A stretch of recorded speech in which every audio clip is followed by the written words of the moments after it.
All right. Up next on Rasslin, I was just going to go ahead and I was going to give you all my thoughts about what's going on in the world of wrestling, but we have had for the first time someone demand to be on the show.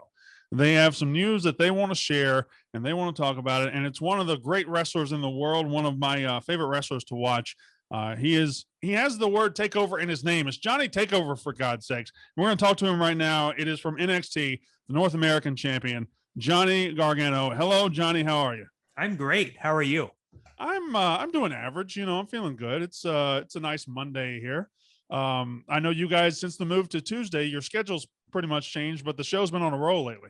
Yeah, I've worked Wednesdays for, I guess, like 5 years, for the last 5 years of my life. And now I'm on Tuesday. So everything has been shifted one day earlier. And my body never knows what day it is anymore. I'm getting used to it, but Tuesdays have been working out great for us. Yeah, it has been very entertaining. But when it comes to NXT, when it comes to Tuesdays, when it comes to the product you guys are putting out, I understand, Johnny, you were here today to share some news with us. I am here to share and break some news. I figured what better person to do it than Johnny Takeover himself. I'm here to say that Sunday, June 13th will be the very next NXT Takeover. But it's not just a usual takeover. See, what I have in my hand here is a key. And this key unlocks a very specific door. What? If you remember, the next NXT Takeover will be NXT Takeover in your house.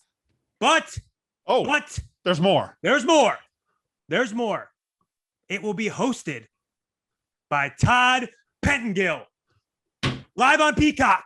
So we're going straight back to the mid-90s, and we're getting Todd Pettengill. The number one 90s kid here to break that news for you. Yeah. I am not a 90s kid. I'm way older than that. I wish you had Sean Mooney, but Todd Pettengill will do. No, it was this is fantastic. So NXT TakeOver June 13th on Peacock will be NXT TakeOver in your house. Yes. Johnny, what's your favorite in your house you ever watched? Oh man, I mean, there's tons of them. In your house, Mind Games. Yeah, Sean and Mankind on top. Yes, in your house, Good Friends, Better Enemies. Yeah. There's a lot of great ones, obviously, and I think it's canon now at this point because of the last In Your House that I technically live in the In Your House because I walked out the door. I was in my kitchen, and then I walked out the door from a match with Keith Lee. So canon wise, obviously, I have the key. It's your house. It's my house. It isn't the house that they gave away in the 90s. I'm pretty sure that's a Taco Bell now, but it is the In Your House. So maybe you should, instead of saying NXT in your house, you should say in my house. And you alone in my house. In my house, yes. NXT TakeOver in my house. That's pretty good. You're the only person in the world that can say that. Me and Candace, but I forgot about that. I forgot. You do share a house. Speaking of your house, I don't get jealous of a lot of people because I am one of the richest people I know. But yesterday, you put on Twitter the what's going to be your video game room or your video game and your and it looked incredible. Right? It had no. I'm trying to think of the right words here to describe it. It had no right being as good as it was. Right. Just like my marriage. Yeah. I mean, I know I have a history of DIY. But in real life, DIY work is not my forte. Candace handles all that stuff. But I mean, she handled that as well. I just had to paint in little squares. But yeah, our theater, loft, game room, all that good stuff looks amazing. I'm very happy with it. It puts a smile on my face every single time I walk out my bedroom there. I never thought about that, but a couple of years ago, you could have been getting work done in your house and a contractor comes in and you're wearing a t-shirt that says DIY. Yeah. And I wouldn't be of no help to that man. Yeah, me either. My wife does all the shit. Yeah, me too. I'm very happy. But sometimes I cook. So, all right. So the name Johnny Takeover, we're talking about NXT Takeover today, June 13th on Peacock. The name Johnny Takeover, I know a lot of times in wrestling, nicknames can be given, they can be earned, but I know this was kind of, I don't know if it started as a joke or if it started as a rib or it started whatever, but you really do rise to the occasion on TakeOver and have great matches every single time. You take that nickname very, very seriously, correct? Yes. And I think that started with my match with Andrade, TakeOver Philadelphia. I think that was really the birth of it. And then honestly, we went to me and Tommaso would TakeOver New Orleans. Right. And then TakeOver New York with Adam Cole. Like I pride myself on showing up when the lights are bright. I pride myself on being a big match wrestler. And for me, TakeOver in NXT is obviously as big as it gets. That is our biggest spotlight. That's where all the eyes are on us, and I love when all the eyes are on me because I feel like I rise to the occasion. I'm not trying to gas you up at all, but I went Please. I love it. Please. Was it NXT Philadelphia, I believe. Mm-hmm. I went into that match thinking, Johnny Gargano against Andrade, it'll probably be pretty good. I'll like it. It'll be a good, solid match. And it might be my favorite match of the last 5 years. It's either that or Sasha Bailey in Brooklyn. Another match where I didn't have a lot of hopes. I didn't know what to expect, and then they just blew me away. Same with you and Andrade with that match in Philadelphia. That was one of those just eye-popping moments where I was like, wow, these guys are really good. And thank you. You can keep going. No, yeah, I got through all that, and I realized you haven't asked a question yet. No, it wasn't a question. I was like, I agree with you. Thank you. Right. So, but that was, did you find that match in particular, you had the DIY runs and you had some other great matches, but was that the match what really stamped you as, wow, this guy's going to bring it every single time? Yeah. I mean, obviously DIY versus Revival holds a special place in my heart. That was really our foot in the door here and getting able to show the world what we're capable of doing on a big stage. But my match with Andrade, like you said, people went into it with, I say tempered expectations. They knew it would be good. They knew I was good, but I don't know if they knew that I could hit that main event level. And I just really, I wanted that opportunity. And I always kind of tell myself like, okay, this is where you want to be. You want to be in the main event. You want that spotlight. You just there's another step to get there. And my match with Andrade, that night was just magic, from the Philadelphia crowd to the atmosphere to just Andrade in general. Like, I think just the story behind it, like everything kind of worked in our favor that night. And Candice and Zelina, obviously. But I mean, that match is going to be will forever hold a special place in my heart. And this is coming from someone who hates all his own matches. Right. So that one will be A1 for me forever. Not to put, well, I guess you just kind of answered it. I was going to say not to put you on the spot, but do you have a favorite match? Do you have one that stands out above all the rest? For different reasons, yes. My match with Andrade, obviously, is my number one. That was really my breakout moment. And then story reasons, my match with Tommaso at Takeover New Orleans. I don't think I'll ever be a part of an atmosphere like that, like ever. Just because, like, I've never heard a crowd react to Tommaso. A crowd react to another wrestler like they reacted to Tommaso that night. Everyone in the building, literally everyone, from the front row to the tippy top, everyone hated that man that night. He was the most hated man in wrestling in that moment. During that era, it was insane. And I remember sitting back in Gorilla and watching his entrance and being like, oh my God, I've never experienced something like this before. So that is up there for me. And then my match with Adam Cole at Takeover New York, 2 out of 3 falls, is another one for me. So those 3 are always my go-tos. So you've been in NXT for a minute. Do you ever just sit back and when guys come into NXT, do you like earmark them? Do you point at a new guy and say, all right, that's somebody I'm going to work with very, very soon? Do you like scout that and say, all right, this is my next guy? Yeah. So I guess I pride myself on watching wrestling from all over the world. So I do still pay attention to independent wrestling. So whenever we sign a new guy, there's a good chance I've already seen his work and already know what he's capable of. And there's a good chance I'm going to the Triple H and Shawn Michaels and be like, hey, like this guy's good. Like, hopefully I can work with him one day. I think we have a very talented up and coming class that we just signed. A lot of guys from the indies who are, as they're like me, they were like me, where they just want a chance and an opportunity to break out, and to now be in this position where I'm capable of giving these young guys chances to break out. And it's crazy to say young guys because I'm 33.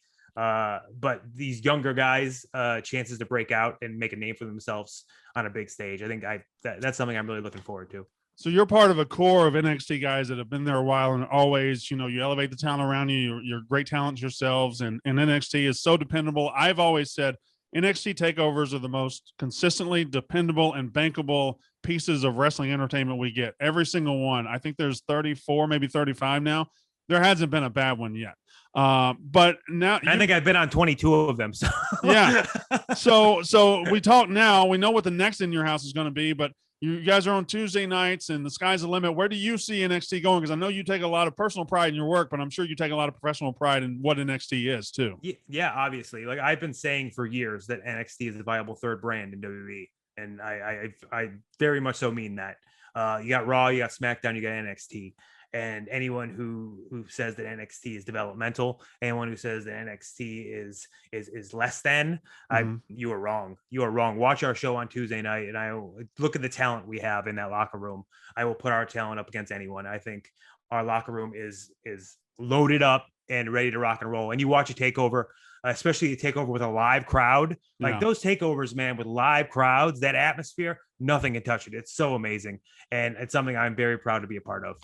Me and my producer were at NXT Takeover Valentine's Day. What was the Valentine's Day one? I blanked on the name, but it wasn't Valentine's Day Massacre because that was in 1999. Vengeance Day. Yeah, there you go. I got it. I'm very smart. I'm not an idiot at all. We were at Vengeance Day, and I would put that show live up against any show that I've ever seen. It's just the thing about NXT takeovers is there are no, not to imply there's in other brands there are, but match 1 is going to be good. Match 2 is going to be good. Match 3, there's always 5-6 match cards, and they're all good. They all have different compelling stories. There's never a water break in an NXT takeover. No. That's my favorite part about takeovers. You get, I think, 5 to 6 matches, and any of those matches could be main event. They all have their own individual stories. They all have a purpose. They all have a reason. Nothing is filler. They're all there to make the show as good as possible. And like I said, like any night that I was main eventing, EO could have main evented, Candice could have main evented, Adam Cole could have main evented, Tommaso could have main evented. Like, I mean, there's just so many different players there that there isn't just one guy that you look at an NXT takeover. Like, I need to watch this match. Like, yes, my name is Johnny Takeover, but you watch takeovers to see the Io Shirai's, the Raquel Gonzalez's, the Dakota Kai's. Like, I think there's so many people on this roster that are so talented. And I think that's the best part about NXT takeover is they get a chance to shine, and any match could be the main event. I remember that night it was Vengeance Day, and there was one time I was like, all right, I'm going to take a break on this match. I'm just going to sit down and chill. And it was the freaking tag match between MSK and the Grizzled Young Veterans. There was no sitting down during that match. No, there was no chilling during that match. You just have to stand up and appreciate what's going in front of. Is that a Cleveland Browns shirt? It is, yes. Big Cleveland Browns fan. I knew that. Who do you think would be a better personality in professional wrestling? Baker Mayfield or Myles Garrett? Okay, so personality. Either wrestler personality. That's tough. They're both my dudes. I'm a big Baker Mayfield guy. Huge Baker Mayfield guy. Shout out to Baker Mayfield. But Myles Garrett is a freak of nature, man. I've met that guy in person, and I've been around a lot of big dudes, like around the big show, around tons of dudes in our business that are just larger than life. But Myles Garrett is on another level. I can't imagine being a human being and watching this other guy come running towards me and try to like knock me over. Like I can't, like a guy his size. That's nuts. Personality wise though, Baker Mayfield was made for professional wrestling. I agree. Made for it. So here's my idea. Myles Garrett managed by Baker Mayfield. Lovely. That's fantastic. Look. Write me a check, WWE. Write me a check. I am giving the open invitation. Myles Garrett is a wrestling fan. He did a Shawn Michaels pose after he did a sack. So I know that. So Myles Garrett, Baker Mayfield, if you want to come to NXT on Tuesday nights, USA Network, please, open invitation from Johnny Gargano, local Cleveland boy. Come on down. You can be in my corner.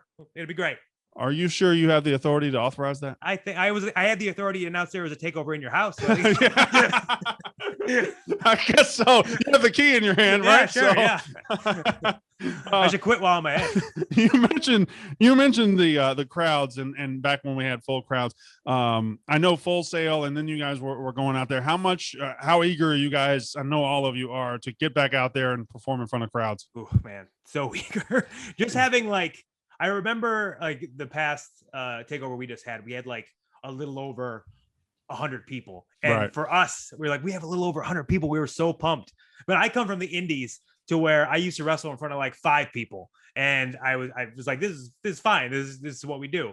But then we got used to wrestling in front of 15,000 people at a takeover, and nothing touches that. Right. So we are so just ready for fans to get back. I don't think NXT is NXT at its peak without fans. It just isn't. That takeover crowd and the NXT fans just make the product special. That's what makes it unique. So you take those away, they are the special ingredient that makes this whole thing work. So I can't wait to have them back. I agree. I think you can extrapolate that, and professional wrestling really isn't professional wrestling without the crowds. But NXT, especially because it's such a passionate fan base, so into it. And I mean, NXT fans, the fan base itself has spawned like star fans. And you don't see that in other organizations. You don't see that elsewhere, but you've had multiple fans in NXT. Like they're recognizable. They have brands now because they're the NXT guy or the NXT girl. Yeah, the closest one we got was Vladimir. Vladimir is the closest super fan that I would remember. That is all that. If I could think of dream interviews for the show, I just want to talk to Vladimir, because when I was a kid, 80s, 90s, whatever, it could be Hulk Hogan on top, it could be Savage on top, it could be Warrior on top, it could be Rock on top. Guess who's in the first or second row every freaking time? I'm an NXT guy, so I can't get you Vladimir. I can probably get you Izzy. Or I would take Izzy, but Vladimir is Florida wrestling fan. Hey, okay. All right, I'm glad you said that. I know Florida. I know Kyle my whole life. Kyle is a very, very good friend of mine. In fact, Kyle wrote some of these questions today. Did he? Oh, yes. Good for Kyle. Hey, Kyle. So Florida wrestling fan is a huge fan of you. Mm-hmm. And I don't want to gas you up more, but I'm going to say this. I said, hey, I got Johnny tomorrow. I watch him a lot. I know him. And he said, first, tell him off camera that Florida wrestling fan says hi. We got it on camera. Look at that. We got it on camera. And then number two, and this is going to gas you up a little bit, and I'm sorry, but he said, I have watched Johnny Gargano after shows take 30, 45, an hour to talk with fans. He's the nicest guy to fans in the entire wrestling business, and that is the legacy of Johnny Gargano. He technically said, never meet your heroes, but if your hero is Johnny Gargano, you're in good shape. That's what he said.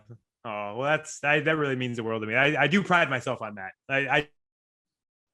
I really do, just because I always try to put myself in their shoes, because I was in their shoes, and I was a chubby little 8-year-old wrestling fan that would just wait behind the guardrails and just want to like touch a wrestler. So I always just kind of think like, what could I do now in the wrestler role that would make this fan lose their mind, that would make their day? And like, that is something that I've held on to for a very, very long time. And the day that I lose that is the day that I don't want to wrestle anymore. So the last question I was going to ask you from him was, and I'm going to read it verbatim. Johnny, from 10 years old to now, you stopped being fat and became a champion. From 10 years old to now, Brandon Walker grew fatter for 32 years straight. Was there a moment in terms of you getting physically ready for wrestling where it really clicked for you? Fuck you, Kyle. You don't have to answer that question. That was all just a way for him to call me fat. It was. He hit it really well, though. No, it was very good. He made it seem like, right. It was like a journalist with an agenda. Like they slide it in there when they want to. So a couple more questions. I'll let you get out of here. We're all talking in advance of NXT Takeover June 13th, which will be NXT Takeover in your house, hosted by Todd Pettengill, which will be fantastic. Absolutely. That's just a name and a nostalgia that comes back over. And as soon as I see him, I'll be whisked away to 1995, and we'll be talking about the new generation, stuff like that. I'm going to work to get the Milton Bradley Karate Fighters tournament beforehand. Please. Thank you. Yeah, I'm going to try. Going back and watching some of those Attitude Era shows, especially, I just want to buy a pair of lugs. You know, I want to do that. I want to JVC Kaboom Box. I want to call somebody on 1010 220. You know, it's crazy. Use those little Stridex pads that like, wipe your face. Yes. The minute you started wiping your face, just burned and like, oh no, what am I doing? All right, I understand I have a rash, Johnny. I have to point it out. Okay, so let's pretend I have a time machine, okay, and I can take you to any era. I can take you to the 80s, the 90s, whatever. I think I know the answer to this, but who's the all-time dream opponent for Johnny Gargano? I think everyone knows the answer to this by now. It's Sean, right? Yeah, obviously it's Sean. Yeah, it's definitely Sean. Prime Sean. Even now Sean. Again, like I put out the invitation so many times. You said you're going to interview him, so I mean, Sean, if you want to lace him up, man, I think Johnny Takeover versus Mr. WrestleMania just sells tickets, man. Come on, let's do it. I love the idea of that. That would be, if I could pick a dream opponent for you, for pretty much anybody, it's Sean, because you know, Sean, Savage, Steamboat, people like that. Candace is a Sean too. I mean, everyone's a Sean. Everyone wants to wrestle Sean. I mean, he's in as far as in-ring goes, I mean, probably the best of all time. So it makes a lot of sense. I also did say me and Candace versus Hunter and Stephanie is another one that, you know. Okay. I kind of like that one too. Yeah. But let's go current. Who's out there that you haven't wrestled with that you've got your eye on? This is somebody that I'd really like to get in there and get with. So as far as if we're talking Raw and SmackDown, I always have 3 that I go to. Yeah. And that would be I'm very open about it on Twitter about him coming to NXT, would be Daniel Bryan. Right. I've wrestled him before on the Indies, but never in this environment. Seth Rollins, another one on the Indies, but not in this environment. And AJ Styles, another one on the Indies, not in this environment. In NXT, a guy I've never had a singles match with that I think people would really love to see is me versus Kyle O'Reilly. That has Right. not happened yet on NXT. So I think that would be another good one that I would love to have. That would be fantastic. Kyle O'Reilly, I think, just from a fan's perspective, I'm not in the business. I don't judge people like I'm in the business, but yeah, I just feel like he's been one of the most consistent, underrated wrestlers of the last 4 or 5 years. And every time he's gotten a chance against Finn Balor a couple times and then against Adam Cole, it's all good. It's all great.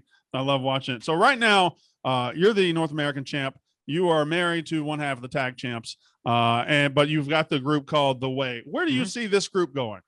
So put this out there. Me and Candice, her being women's tag team champion now, and me being North American champion, we are the first married couple in NXT history to be champions at the same time. Mm-hmm. I will say that me, Candice, Austin, and Indy, like they on screen and off screen are kind of like kids to us. We take great pride in them, and we are very proud of them. And I sound like a proud dad now watching Indy do that springboard elbow through a table last week with Candice in that tag match. Like I had a huge smile on my face because I know how hard her and Austin work.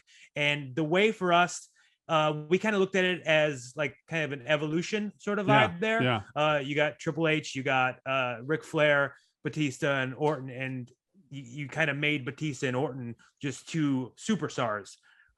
They kind of grew being with Triple H and Ric Flair, and we kind of saw Austin and Indy as our Batista and Orton. Austin is Orton, and Indy is, of course, Big Dave. That they were able to kind of be with us and grow. And you can watch, if you watch the show, man, you can see how comfortable they are now. They're growing into their own. They're so much more comfortable. They're confident. And in ring and out, they are just having a great time, which I think that this business works best when you're able to just kind of be yourself, relax, and just enjoy what you're doing. And seeing Austin and Indy be able to do that now, and they're both like in their mid 20s or 24, 25, like the sky's the limit for those two. I think they are going to be stars for a very, very long time. We're incredibly proud of them. All right. So last question for you. Obviously, we're headed into NXT TakeOver, the next one. You are Johnny Takeover. Selfishly, what are your plans for NXT TakeOver in your house with Todd Pettengill hosting? Because this is a way to go back in time and yet go into the future at the same time. You being a 90s kid, how are you going to dominate NXT in your house? I mean, obviously, like I said, it's canon that I live in the In Your House. So I will definitely be there in some way, shape, or form. I am the current NXT North American champion. Will I be defending the title? Will something else be going on? I don't know. Like that's my elevator pitch. You got to go. You got to tune in June 13th, Sunday, Peacock, to find out what Johnny Takeover is doing at In Your House. All right. That is North American champ Johnny Gargano. He always has one of the best matches on TakeOver, and this TakeOver will, I'm sure, be no different. Thank you for joining us. Thanks, buddy.